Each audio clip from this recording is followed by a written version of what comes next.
Siap diberkati oleh firman Tuhan?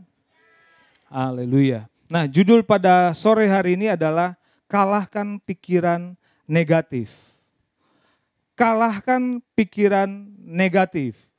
Tidak bisa dipungkiri saudara-saudara bahwa kita semua tidak terkecuali siapapun yang ada di tempat ini saudara-saudara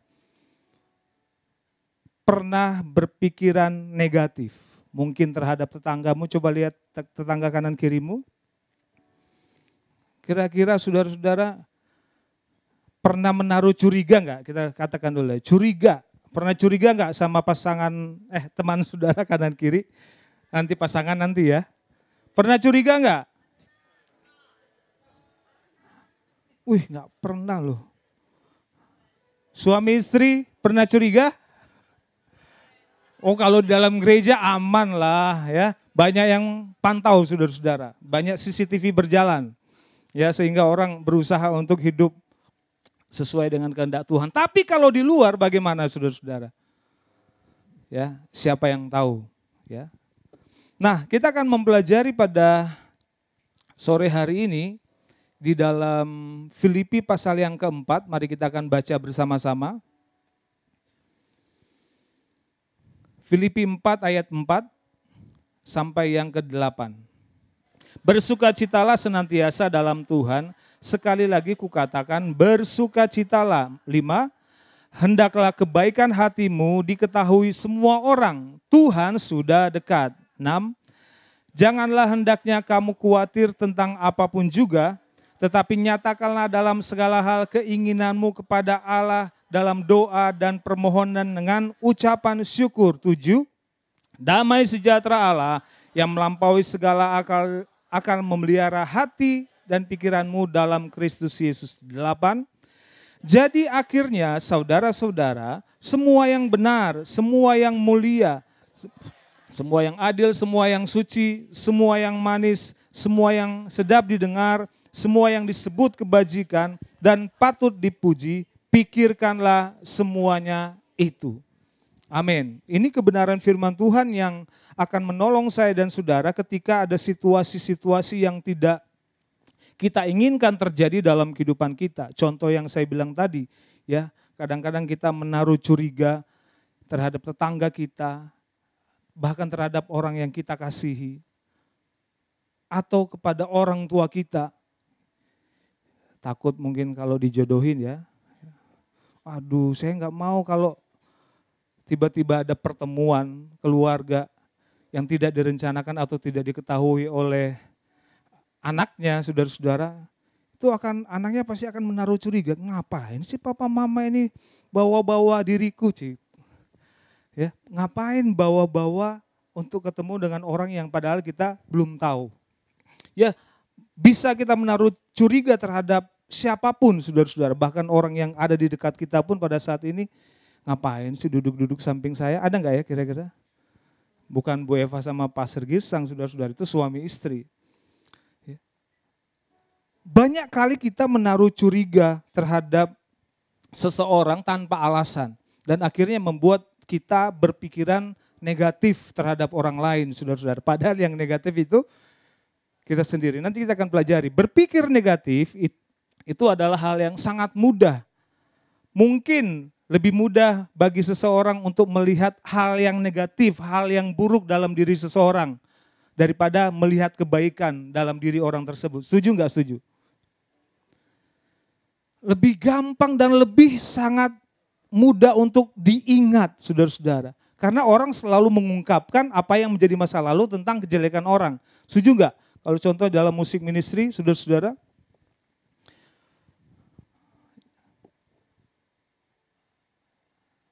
ada aja bisa terjadi kesalahpahaman yang dimana sebenarnya semua orang, semua kita, semua pelayan Tuhan maunya segala kemuliaan hanya bagi Tuhan, saudara-saudara. Tetapi pasti ada masalah antara sesama, saudara-saudara. Pemain musik atau musik ministry atau semua pelayan-pelayan Tuhan yang ada. Jadi kalau sudah dilihat kesalahan, orang itu sulit untuk melupakan kesalahan itu. Lebih gampang mana sih? lupa tentang kesalahan orang lain atau kebaikan orang? Lebih gampang mana? Lebih sulit yang mana, saudara-saudara? Mengingat kebaikan orang atau kejahatan orang atau kejelekan orang? Kita berbuat baik kepada seseorang, itu cepat banget lupa, saudara-saudara. Tapi kalau disakiti, ya, berbuat jahat, ingatnya kalau bisa seumur hidup. Selalu itu yang terjadi dalam kehidupan kita. Nah, di zaman sekarang ini banyak kita terima segala informasi dengan sangat mudah, betul? Ya, dengan sangat cepat, bahkan ada di genggaman tangan kita saat ini, saudara-saudara. Kadang-kadang melihat Alkitab, kadang-kadang nggak sengaja lihat ada WA, saudara-saudara, ya, ada notifikasi masuk, dan akhirnya kita bisa terpengaruh. Nah, banyak sekali informasi yang bisa membuat saya dan saudara itu akhirnya berpikir negatif. Apa contohnya? Komentar-komentar yang kita bisa lihat di Instagram, di YouTube, di Facebook. Kadang-kadang bahkan ibadah sekalipun orang bisa berkomentar buruk, betul nggak? Untung kita ada tim cyber, ya. Kalau ada yang begitu, langsung dihapus. Supaya tidak mempengaruhi. Jangan-jangan kalau jemaat baca kan bahaya. Nggak bagus lah. Bisa terpengaruh, saudara-saudara. Nah, jadi informasi-informasi yang sekarang ini dengan mudah kita dapatkan, itu lebih lagi membuat saya dan saudara akan berpikiran negatif, saudara-saudara. Siapa suka main Instagram? Apalagi TikTok. Mungkin yang paling tren sekarang ini TikTok, ya. Saya nggak tahu kalau orang-orang dewasa di sebelah sana masih buka TikTok nggak, ya? Oh enggak, puji Tuhan lah. Enggak. Orang-orang gereja kita, saudara-saudara yang dewasa, mereka bukan baca TikTok. Tadi Dr. Paul sudah bilang, ya, saya puji Tuhan hari ini semua kebenaran firman Tuhan, poin-poin yang sudah disampaikan mendukung apa yang akan kita bicarakan, dan ini pasti lebih spesifik, saudara-saudara. Kita berbicara tentang pikiran negatif.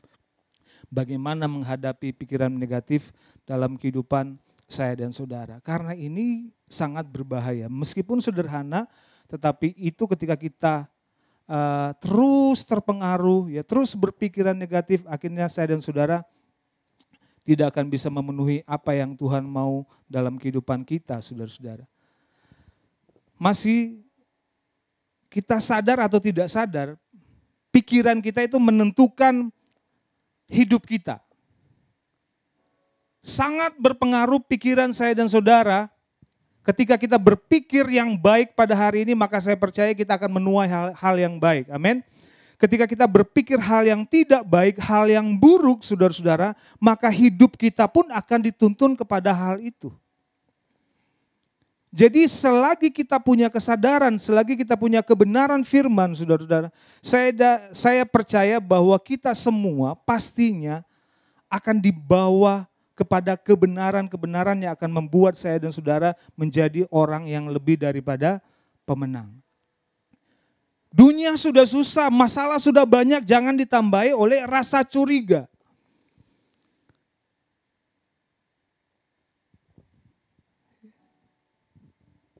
Saudara-saudara yang dikasihi Tuhan, jika kita memilih hal yang benar pada saat ini, jika kita memilih hal yang baik pada saat ini, maka kita akan menuai hal-hal yang baik, hal-hal yang benar dalam kehidupan kita. Itu sebabnya jangan menaruh curiga, saudara-saudara. Bilang kepada tanggamu, saudaraku, jangan menaruh curiga. Pikiran yang baik dan rohani akan menuntun saya dan saudara kepada kehidupan yang rohani juga. Jadi sama seperti Dr. Paul tadi bilang, firman yang masuk dalam kehidupan kita harus menguasai kita, betul? Nah, kalau pikiran kita menerima semua hal-hal yang tidak baik, artinya yang akan keluar juga hal-hal yang tidak baik. Setuju nggak setuju? Nggak mungkin saudara-saudara tanam rambutan berharap akan berbuah durian. Apa yang kita tabur, saudara-saudara, itu yang akan kita tuai. Kita menaruh curiga, kita menaruh rasa benci, kita akan menuai hal itu. Tetapi kalau kita taruh hal-hal yang benar dalam pikiran, hati saya dan saudara, maka kita akan menuai hal itu. Coba bayangkan. Saudara suka nonton film Korea enggak? Enggak lah, Pastor Nofri enggak lah, enggak mungkin ya. Anak-anaknya saya enggak tahu. Kalau itu selalu yang kita konsumsi dalam kehidupan kita setiap hari lebih banyak daripada firman, maka siapa yang lebih dominan? Cerita Korea atau firman? Sama seperti Dr. Paul bilang, jangan berharap kita akan menuai sesuatu yang tidak pernah kita tabur. Kalau kita tabur semua hal yang negatif, maka kita akan tuai hal yang negatif. Itu sebabnya kalau kita terus berpikiran negatif, saudara-saudara, maka yang akan keluar selalu hal-hal yang negatif dalam kehidupan saya dan saudara. Pikiran kita adalah, tadi dibilang medan pertempuran. Siapa yang bisa menguasai pikiran kita? Siapa yang kita izinkan untuk menguasai pikiran kita? Itu sebabnya saya bilang dari awal, itu sangat mempengaruhi kehidupan kita, apa yang akan terjadi di masa depan, atau apa yang akan terjadi pada besok hari sekalipun. Jadi hati-hati. Mulanya biasa saja. Apa ya selanjutnya? Kita saling bercanda. Akhirnya jatuh cinta. Mulanya biasa saja, kita saling bercanda. Saya nggak tahu muncul tuh lagu. Awalnya biasa, saudara-saudara, nggak ada maksud. Tapi kalau sudah setiap hari, setiap kali bertemu, pasti akan timbul benih-benih. Ya, sama seperti itu. Kalau setiap hari yang kita konsumsi bukan firman Tuhan, mungkin 1-2 kali saudara terima hal-hal yang negatif sosial media tadi itu ya. Saya dengar juga rekan saya berkata, aduh saya kadang-kadang sebel dengan diskusi-diskusi yang terjadi di YouTube. Komentar-komentar orang yang menjatuhkan kekristenan dalam tanda kutip, saudara-saudara, akhirnya dengan emosi dia balas. Gak mau kalah, saudara-saudara, mau bela, menjadi front pembela Kristen. Iya, kirim supaya mereka harus tahu ini orang Kristen ini begini. Perlu nggak saudara-saudara? Saudara pernah nonton ada satu YouTuber saudara-saudara yang mengaku sudah 13 tahun belajar tentang agama yang lain. Dan dia berdiri untuk membela kekristenan. Kadang-kadang menurut orang-orang mungkin kadang-kadang perlu kali ya. Mungkin saudara pernah nonton atau tidak.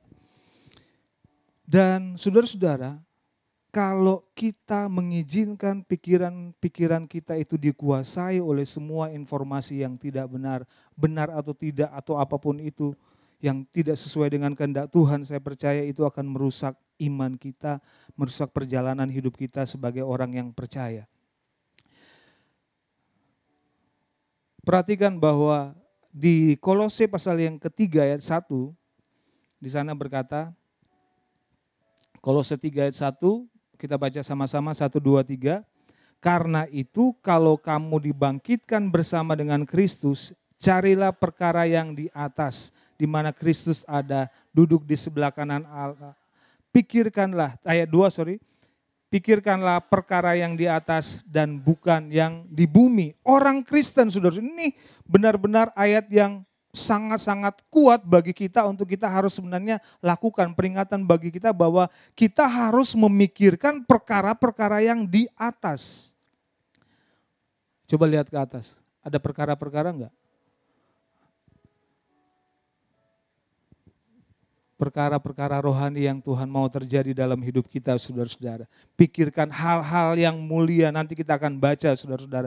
Jadi pada saat kita diperhadapkan dengan pilihan, pada saat itu, ini perhatikan ya saudara-saudara, saya harap saudara bisa mengerti. Pada saat kita diperhadapkan dengan pikiran yang tidak netral, artinya tidak melakukan kebenaran, atau sedang memikirkan hal lain, pokoknya kita tidak memegang kebenaran, katakanlah demikian. Maka akan sangat mudah bagi kita untuk terpengaruh, kita akan mengikuti apa yang ditaburkan, apa yang diperhadapkan kepada saya dan saudara. Sama seperti yang saya bilang tadi, lagi lihat handphone, ini lagi baca firman Tuhan, kemudian notifikasi yang lain masuk dan akhirnya mempengaruhi saya dan saudara. Ditabur kita menerima, akhirnya itu menjadi satu kebiasaan, saudara-saudara. Hal yang negatif menguasai kehidupan saya dan saudara. Jadi jangan heran, banyak dari kita sebagai orang percaya sulit untuk berpikiran positif. Sulit untuk berpikir yang benar, karena apa? Bagaimana mungkin kita akan bisa berpikir yang benar kalau yang saya bilang tadi, kita selalu terima hal-hal yang negatif. Sangat tidak mungkin atau sangat sulit untuk kita berperang dan kita memenangkan peperangan dalam pikiran kita. Tetapi kalau ini yang menjadi konsumsi kehidupan saya dan saudara, paling tidak Dr. Paul tadi dalam firman-Nya, kita punya senjata untuk mengalahkan semua pikiran-pikiran saudara-saudara. Itu sebabnya kembali lagi, senjata apa yang kita punya? Apakah dalam peperangan tadi Dr. Paul bilang kita harus kembali, tunggu sebentar. Musuh, kamu diam dulu. Saya mau pergi ambil senjata saya dulu ya. Gak mungkin saudara-saudara. Iblis tidak akan berkompromi untuk hajar saya dan saudara.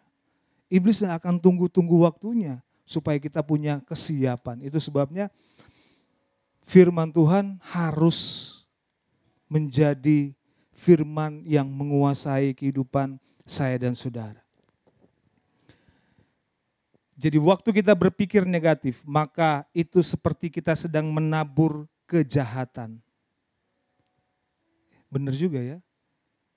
Secara tidak sadar waktu kita berpikir negatif terhadap seseorang, terhadap situasi kita, terhadap pekerja di tempat pekerjaan kita, artinya kita sedang menabur sesuatu yang akan menghancurkan apa yang sedang kita bangun, saudara-saudara.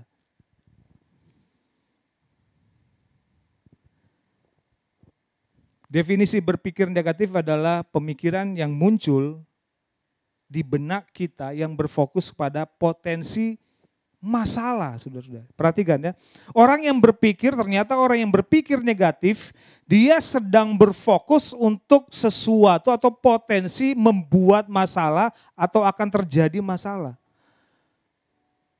Orang yang berpikir negatif, dia sedang membatasi sesuatu yang baik untuk terjadi dalam kehidupan dia.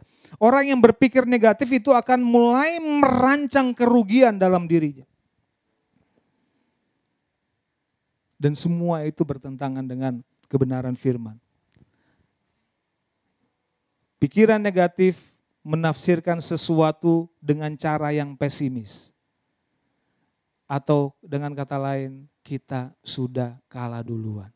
Terhadap sesuatu ya, terobosan yang kita harapkan, kemudian ada serangan tipu daya daripada iblis. Kita tidak bisa untuk mendapatkan hal itu. Itu terus digaungkan dalam hidup kita.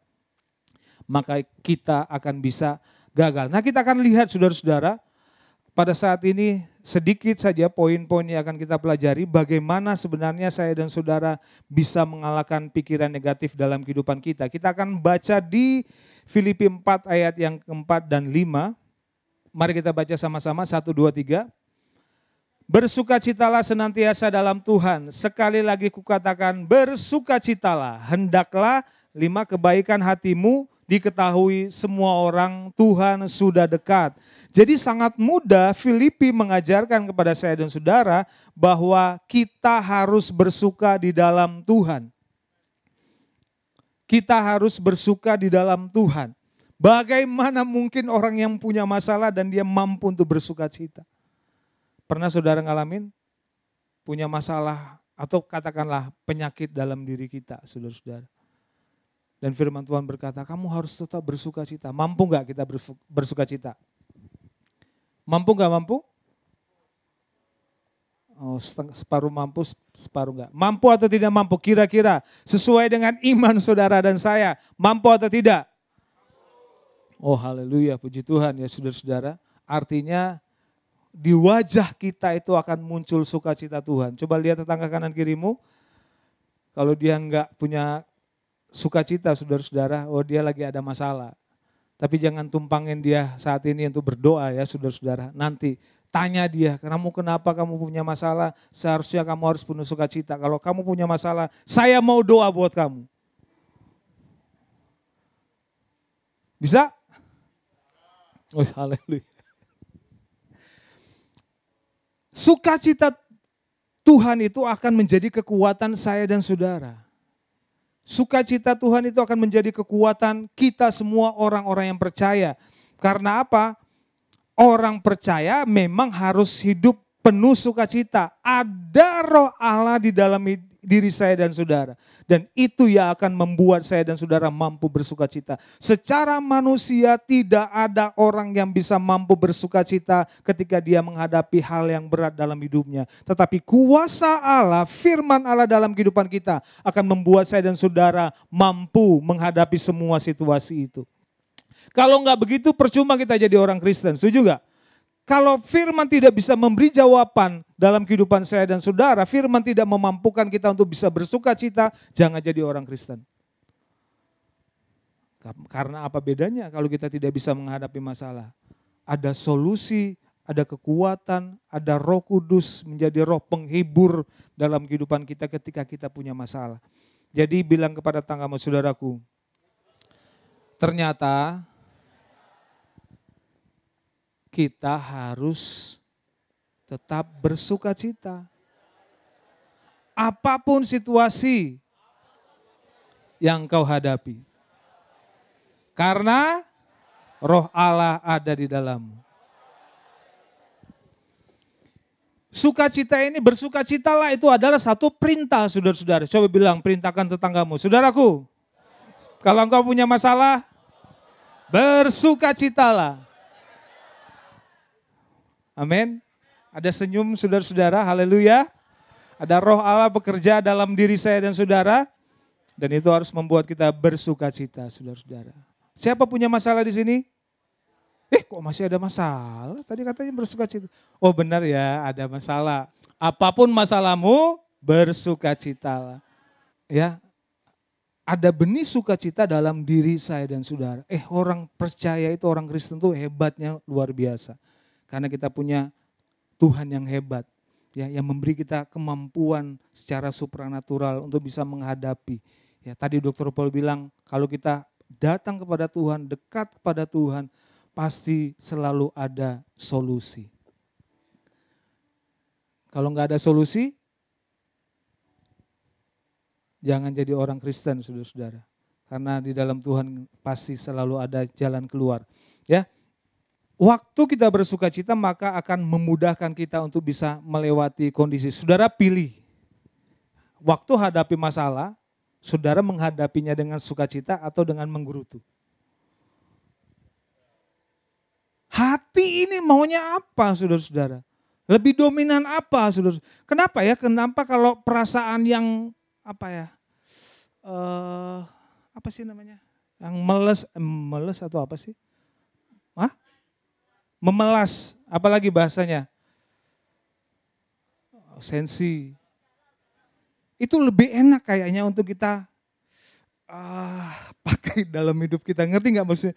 Lebih mengasihani diri. Kira-kira, waduh, kalau puji Tuhan, haleluya, dalam nama Yesus saya bisa, itu kan beda. Tapi orang Kristen, orang-orang percaya lebih entertain dirinya dalam hal yang menyangkut perasaan dia. Saudara ngerti enggak ya? Saya enggak bisa mengungkapkan. Lebih memilih untuk kecewa dulu, tinggal dulu di dalam situasi yang memelas itu, saudara-saudara. Daripada menyatakan apa yang sebenarnya firman Tuhan katakan dalam hidup kita. Ingat saudara-saudara, sukacita kita itu bersumber dari Tuhan. Ya, sukacita bersumber dari Tuhan, bukan bersumber kepada uang, bukan bersumber kepada jabatan, bukan bersumber kepada keluarga yang harmonis. Karena satu saat nanti ketika enggak ada itu, apakah kita tetap bersuka cita?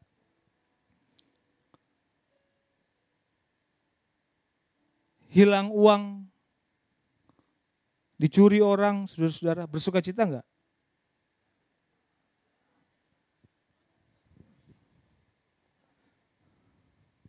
Ya, susah ya, saudara-saudara. Kalau itu hilang, kalau keharmonisan dalam rumah tangga hilang, pasti ikut juga sukacita itu hilang. Tapi di dalam Tuhan, orang yang punya sukacita Tuhan, karena sumbernya dari Tuhan, itu tidak akan pernah bisa hilang, saudara-saudara. Yang kedua, apa yang harus kita lakukan waktu pikiran negatif itu datang? Ayat 6 dan 7. Mari kita baca sama-sama 2-3. Janganlah hendaknya kamu khawatir tentang apapun juga, tetapi nyatakanlah dalam segala hal keinginanmu kepada Allah dalam doa dan permohonan dengan ucapan syukur. 7. Damai sejahtera Allah yang melampaui segala akal dan akan memelihara hati dan pikiranmu dalam Kristus. Pernah enggak saudara waktu masalah datang saudara ingat ayat ini? Jangan khawatir. Ya paling itulah, nggak usah hafal panjang-panjang ya. Jangan khawatir. Berdoa.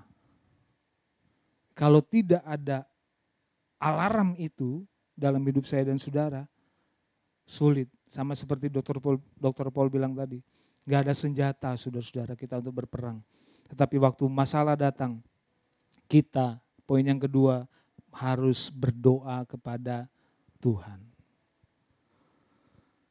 Di dalam doa itu kita harus menyatakan ucapan syukur. Sulit bagi kita untuk melakukan dengan kekuatan kita manusia, saudara-saudara. Karena natur kita yang kita sering belajari ya sudah berdosa. Sulit bagi orang yang tidak dalam Kristus untuk bisa berdoa kepada Tuhan. Tetapi bagi saya dan saudara yang ada dalam Kristus, kita pasti Roh Kudus ingatkan kita berdoa. Pikiran negatif yang kita tidak singkirkan itu akan memicu kekhawatiran dan kekhawatiran. Nah, saudara-saudara, agar tidak dikuasai oleh pikiran negatif,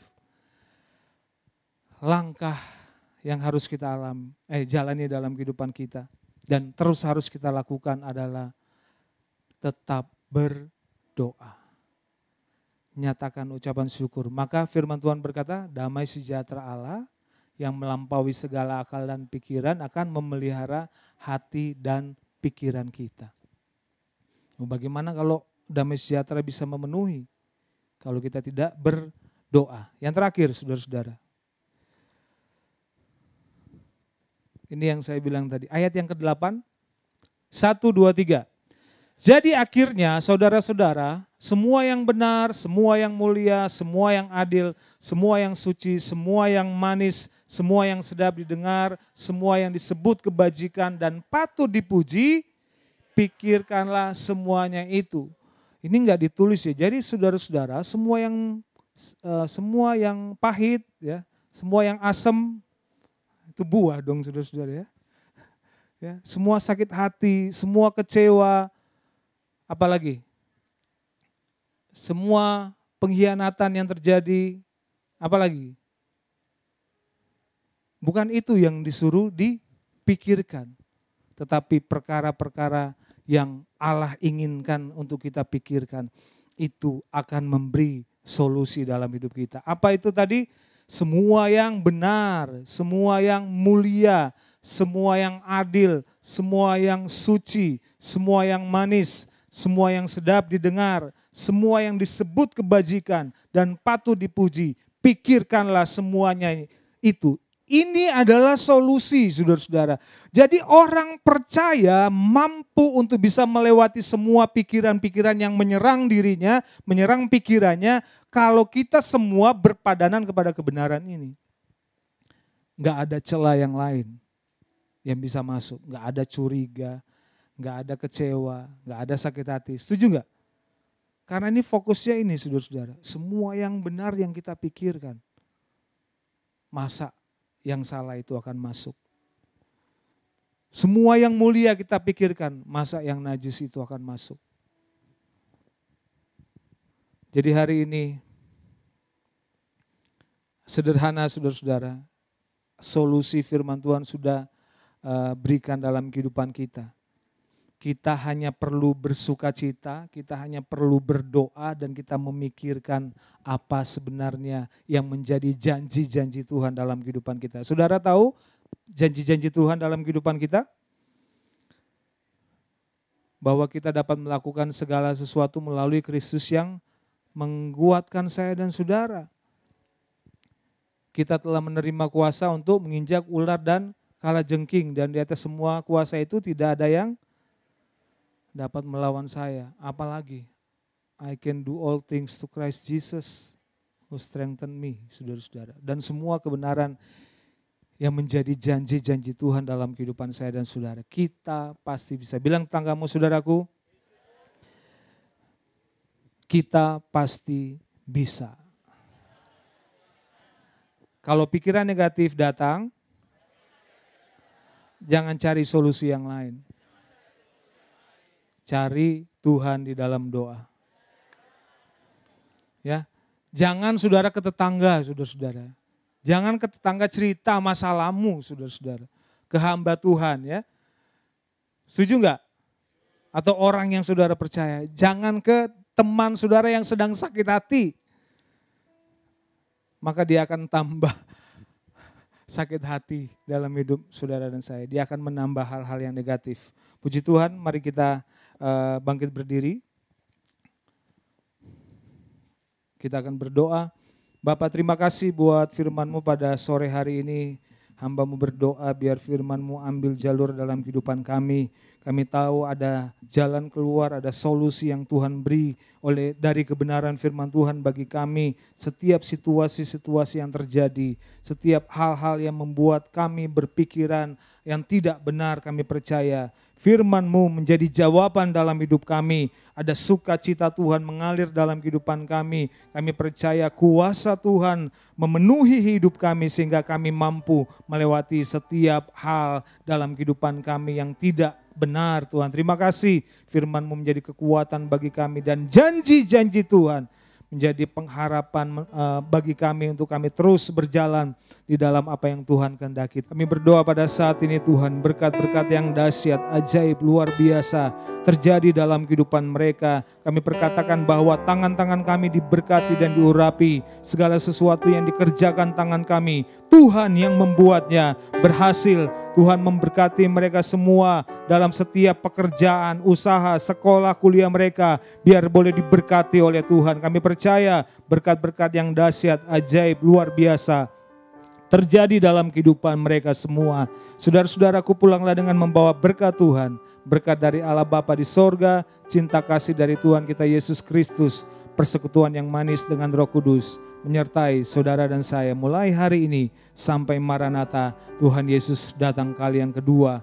Di dalam nama Tuhan Yesus kami sudah berdoa dan mengucap syukur. Kita semua yang percaya diberkati Tuhan. Sama-sama katakan amin. Berikan kemuliaan bagi Tuhan kita. Haleluya. Sampai bertemu, Tuhan Yesus memberkati. Thank you semua.